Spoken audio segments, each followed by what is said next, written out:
నువ్వు అడిగిన వాటికంటే, ఊహించే వాటికంటే అత్యధికముగా నీకు దాచిపెట్టి ఇయ్యగలడు ఆయన. నువ్వేమి కంగారు పడొద్దు, కృంగిపోవద్దు, ఏదేదో ఆలోచనలు చేయొద్దు.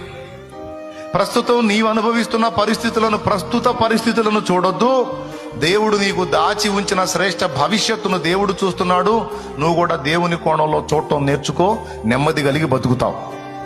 ప్రస్తుతం నువ్వు ఎదుర్కొంటున్న శ్రమలను, సమస్యలను, బాధలను మాత్రమే చూసావనుకో, అసలు బతకాలనిపించదు, సావాలనిపించింది. స్తోత్రం. ఏమనిపించింది?